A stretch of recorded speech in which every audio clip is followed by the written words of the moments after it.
Good day, listeners. Welcome to the AA.BBBB.CC radio podcast, where we bring you issues and ideas, right and just. And now, let's talk about the life of Dr. Jose Rizal. Dr. Jose Rizal is the seventh son of Doña Tudora and Don Francisco Mercado. He is our national hero and the author of No Limitang Here and El Filibusterismo. To start with the question, let's welcome our commentators and analysts of the day. We know that every individual belongs to that kind of family. So, Miss Maraguinot, what do you think the kind of family Rizal belongs? Jose Rizal belonged to a wealthy family in Calamba, Laguna, considered one of the largest family in those times. The 13-member family consisted of his father Francisco Mercado II, his mother Tudor Alonso Yolanda, himself, and 9 sisters and 1 brother.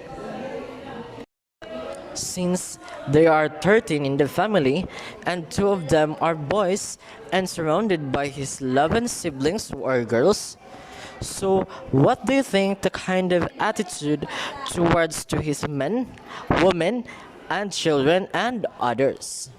Rizal attitudes is like a feminine. No wonder Rizal developed that charisma for women or even at times behave like a woman, despite of their big families. And also, Jose Rizal grew up to be obedient, respectful, and God-loving individuals. Thank you, Miss Maraguinot. Now let's move on to the education of Dr. Jose Rizal. Okay, Miss Lanie Pirante. Do you think it would have been better if Rizal listened to his mother in regards with his education? Yes, actually, Rizal was warned by his mother about his education to not pursue further studies, but our hero was very hungry of knowledge that he became deaf of his mother's concern. If and only if our young hero did not pursue his higher education, we would have not received the independence and freedom we experience right now. Miss Lani, I have read this article that Jose Rizal belongs to a famous family, which is the Mercado family. So do you think Rizal take the advantage?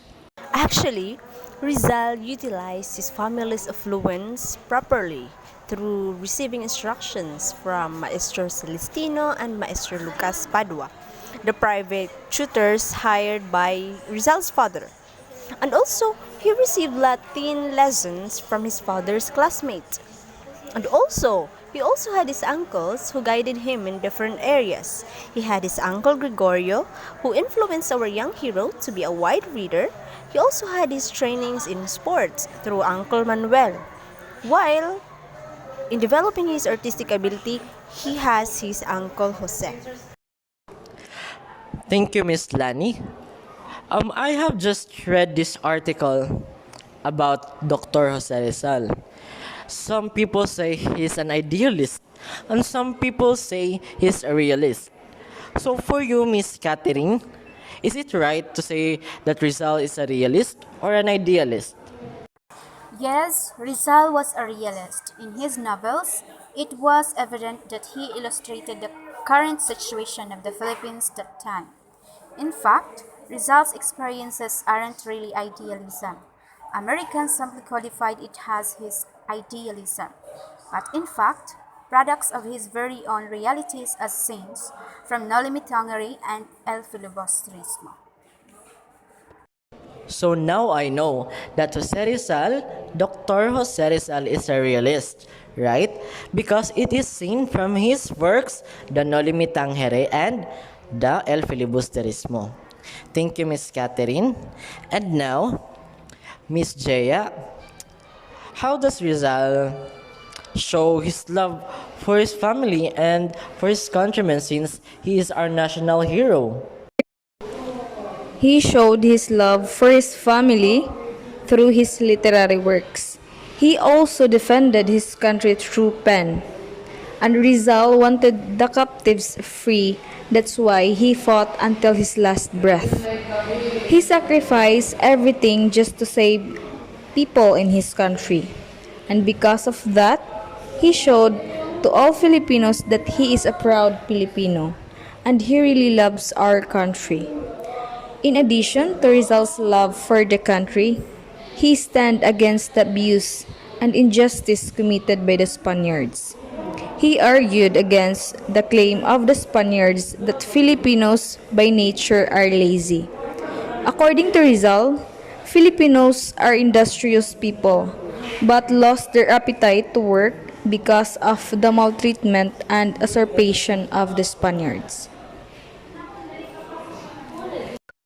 Thank you to our analysts and commentators of the day. Thank you for answering genuinely our questions about life of Dr. Rosa Rizal. Now let's call it a day and goodbye. I hope everybody get an idea about our topic for today. Once again, it's your AA.BBBB.CC radio podcast where we bring you issues and ideas right and just.